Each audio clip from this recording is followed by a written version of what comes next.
1 minute में समझते हैं breathing and exchange of gas.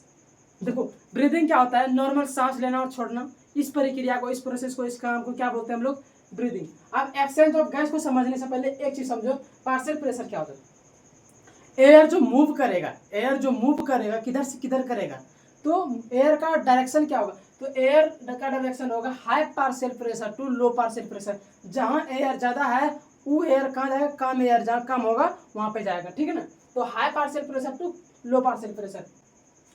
अब देखो यहाँ पे क्या है कि एटमॉस्फेयर में ऑक्सीजन का पार्शियल प्रेशर कितना, 159 mmHg, लेकिन एल्वेली में ऑक्सीजन का पार्शियल प्रेशर कितना है, 104 जो ऑक्सीजन है, ये ऑक्सीजन जो इसमें 104 है, 104 mmHg, ये कहाँ जाएगा पहले, तो सबसे पहले ये डीऑक्सीजनेटेड ब्लड में जाएगा। डीऑक्सीजनेटेड ब्लड में ऑक्सीजन का जो पार्शियल प्रेशर है कितना है, 40 है, कितना 40 है।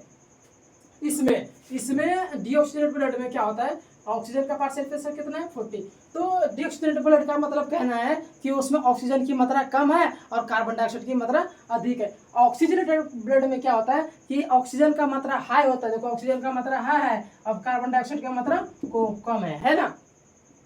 तो सबसे पहले ऑक्सीजन कहाँ आएगा, डीऑक्सीजनेटेड ब्लड में कितना ऑक्सीजन, डीऑक्सीजनेटेड ब्लड में ऑक्सीजन का पार्शियल प्रेशर 40 है, तो यहाँ पे आएगा। फिर क्या होगा, ये कन्वर्ट होके कितना हो जाएगा, 95 mmHg किसका हो जाएगा, ऑक्सीजन का, बदल जाएगा, ठीक है ना, जुड़ जाएगा, कितना हो जाएगा 95 mmHg। फिर ये कैसे ट्रूंग ट्रूंग करते हैं, कहाँ जाएगा, ट्रूंग